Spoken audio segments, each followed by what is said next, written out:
una primera idea de, estábamos diciendo, vos, Dalma, vas a trabajar con todo lo que tiene que ver con percepciones parentales en relación a los trastornos alimentarios de niños con problemas crónicos.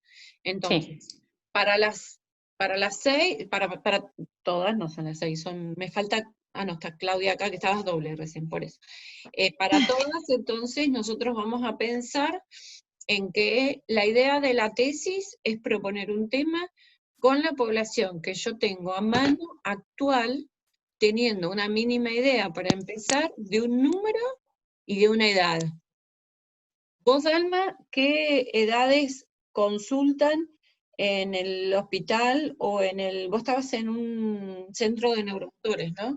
Oh, además del Sí, hospital. yo trabajo en el Garrahan y en un consultorio privado. Y en el consultorio, eso, que veías prácticamente neuromotores. ¿Qué edades, ya me lo dijiste antes, pero ellas no te escucharon, qué edades son los chicos que consultan? Y generalmente consultan desde el mes de vida, o ahí, cuando salen de la internación, y los más grandes que suelo tener podrán tener 3 años, pero generalmente año y medio son los más grandecitos que me están llegando últimamente. Bien, pero básicamente es la edad donde se empieza con la alimentación, así que es el momento top de las cuestiones alimentarias. ¿De acuerdo? La mayoría a los 6 meses llegan, sí. Bien, entonces todos ustedes van a trabajar con una población que maneja todo el concepto de intervención temprana. Ahora yo les voy a compartir la presentación, la primera. Si accedieron a la página, van a ver que cambié la primera presentación, porque había algún par de conceptos que yo no los había puesto. ¿La ven la presentación?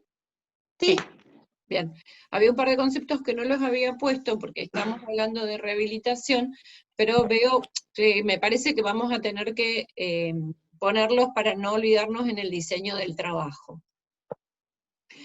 Entonces, fíjense que la clasificación de diagnóstico de trastornos del desarrollo tiene un sector especial que es la clasificación 0 a 5, el DC-05. Antes se llamaba 0-2-3 y se cambió a 0-2-5. ¿Sí? Sí. Así como ustedes tienen el DSM para todas las clasificaciones de trastornos mentales, en el 0 a 5 está específicamente diseñado para los infantes. Entonces, lo que hace el DC-05 da la clasificación teniendo en cuenta las manifestaciones más tempranas de los problemas y conductas descritos por los otros sistemas mayores. Ahí está, ahí me clavó que se va a cortar. Ahora sí. Sí, porque es hasta 3 creo que no se corta. Bueno, entonces nos va a dar 10 minutos y reconectamos y hacemos una más. Entonces, fíjense que ustedes en el diseño de la investigación tendrían que tener, primero, el trastorno que van a valorar. Vamos a repasar. Dalma, ¿qué trastorno? De alimentación. Iris. Tardíos. Sí, ya lo vamos a... Sí, no está en la clasificación. Claudia. Apraxia del habla infantil.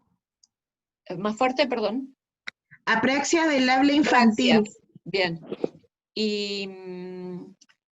¿Cómo se llama? ¿Y Loreto? Trastorno del espectro autista. Bien. Doménica, te pregunté.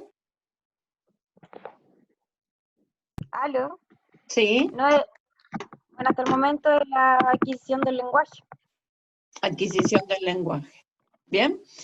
Entonces, por lo menos tienen una idea del aspecto clínico que van a valorar. En el eje 2 tienen en cuenta el aspecto vincular. Cosa diferente al DSM, porque en el eje 2 uno tiene en cuenta el aspecto más neurobiológico que tiene que ver con la personalidad o con el nivel de discapacidad. Acá, como ustedes están trabajando con niños pequeños, donde la personalidad y la discapacidad no son un hecho, están en construcción, toma mucho más en cuenta el aspecto vincular. Entonces ustedes, dentro del proyecto, tienen que tener en cuenta el aspecto vincular. En el caso tuyo, Dalma, ¿qué sería? Y yo lo que podría en realidad ver es como el vínculo que se genera, digamos, durante los primeros aprendizajes de la alimentación, el apego, la comunicación preverbal. Pero vos lo tenés hecho más fácil porque vos tomaste una escala de percepción paterna. Entonces ya ahí Sí, estás trabajando, desde el momento que trabajas la percepción, trabajas el vínculo. ¿Se entiende? cierto. Sí, perfecto. Entonces con cada una tiene que ir pensando. Si vos vas a hablar, Iris, de el nivel de desarrollo, vas a valorar el desarrollo de estos niños, del desarrollo del lenguaje, lo que vos querías hacer con la MacArthur, tener algún elemento que pueda valorar en el contexto relacional. Se los digo para todas, además de todo lo que estamos hablando, tener en cuenta en el contexto relacional los aspectos sociodemográficos y en lo que va a ir en el eje 4, que son los estresores sociales. Entonces, que en todos los proyectos haya una escala sociodemográfica. ¿Alguna de ustedes pensó qué escalas sociodemográficas usarían con las clases que han tenido en las otras materias? No. No lo había considerado. Bueno, pero Yo se dan cuenta que es básico. Ni Sí. hablemos, ya, ahora son más y me estoy perdiendo. ¿Quién era la que estaba con los niños en hogar? La Domi. Doménica. Doménica, vos ni hablar, digamos, es fundamental en niños en situación de abandono, ver los ejes 2 y 4 que tienen que ver con la posibilidad del vínculo y los estresores psicosociales, tener una escala sociodemográfica, ya la vamos a mencionar, la escala de Grafar Méndez Castellano, por ejemplo, es la que más utilizamos en Latinoamérica, que establece las condiciones de la población que estamos estudiando socioeconómicas. Nivel de instrucción de la madre, Claro. nivel económico, nivel habitacional. Nos da 5 grupos o de situaciones socioambientales, 5 estratos, digamos, sociales, y es muy importante que marquemos en qué estamos, en dónde estamos parados, digamos. En tercer lugar, Profe, sí. al hacerlo en la realidad de Chile, nosotros tenemos tramos socioculturales según, no me acuerdo cómo se llama, Domi, ¿cómo se llama? No es la ficha CAS, es otro coso que mide lo El sociocultural. registro social de hogares. Eso, el registro social de Claro, hogares. Yo perfecto. voy a tomar a los niños de escuelas de lenguaje que estén en kinder. Entonces, si la mayoría de esos niños está dentro de esos tramos, eso lo considero como mi contexto sociodemográfico. No, eso es lo que vos vas a usar para comparar. Las encuestas de hogares es el tipo de registro que vos obtenés de las organizaciones políticas. Nosotros ¿Sí? acá, por ejemplo, en Argentina tenemos lo que se va en la encuesta de hogares del INDEC. Entonces vos tenés Claro. que tomarle el grafar a cada uno de los chicos, por ejemplo, si usás grafar, eso lo eligen ustedes, pero si usás grafar y vos después comparás tu población, cómo es en relación al registro de hogares. Entonces, vos vas a decir, para el año 2020, en la región tuya, en el registro de hogares, había tanto porcentaje de población de bajos recursos, medios, lo que sea, con los estratos. Pero vos, eso es el punto que necesitas para comparar. ¿Se entiende? Ajá. Bien. Sí. Entonces, en el eje 3 vamos a tener que ver con las consideraciones de la salud física. Entonces, condiciones de salud física, ¿cuáles serían en tu caso, Dalma? Condiciones crónicas. Con enfermedades, con trastornos del desarrollo crónicos, Iris, Y en mi caso no tendrían ninguna afectación, ¿verdad? porque El vos lenguaje. estás trabajando con los chicos que vienen de los maternales, pero ¿por qué vienen?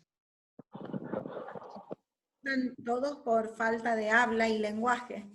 Entonces Es la ausencia de habla. estás hablando de por lo menos niños con trastornos del desarrollo del lenguaje, más allá después veremos de qué tipo. No estás trabajando con población típica, aunque vos podés después comparar con los jardines. Bien. Loreto, La idea es que sean niños TEA no verbales, pero que no haya otra condición de salud o comorbilidad. bueno, pero con eso es suficiente. Ya tenés TEA, es una No, es que población. me refiero, por ejemplo, allá en el centro, ¿habían algunos otros niños que tenían asociado otra comorbilidad? Pues la idea es que no. Bien, pero no, TEA ya estábamos hablando de TEA. ¿Y vos, Sí. Dome? En mi caso, descartar también patologías de base, como tratar de asociar que las alteraciones del lenguaje pueden ser relacionadas al contexto. Bueno, entonces, vos estás muy parada sobre el contexto socioeconómico Sí, y los estresores psicosociales, sí, ¿ok? No necesariamente es una población con alguna enfermedad, sino con que tenés los ejes 2 y 4 más centrados, ¿sí? sí. Y en el punto 5, que sería el último, sobre qué nivel de desarrollo de base. Entonces, el trabajo, así como decíamos que tenía que medir las condiciones socioeconómicas, tiene que tener en todos los casos una valoración del nivel de desarrollo. Eso lo vamos a trabajar. Cada una va a elegir cómo valorar el nivel de desarrollo teniendo en cuenta que si ustedes van a trabajar con una determinada población, no se van a hacer, les voy a decir un ejemplo, si ustedes trabajaran en un chico con TEL de 7 años, no es el caso de ninguna, imagínense que no le van a tomar un WIS completo, porque si no se les acaba la vida tomando el trabajo, así que vamos a buscar qué nivel de desarrollo, de qué manera van a terminar el nivel de desarrollo. ¿Sí? Después cuando avancemos y cuando terminemos, retomamos en cada una, si ya avanzaron, cuál es la idea de el trabajo digamos, de la tesis, y a lo mejor con esto se van acercando a delimitar un poquito más, les está sirviendo para delimitar un poquito más los casos, ¿no es cierto? Sí.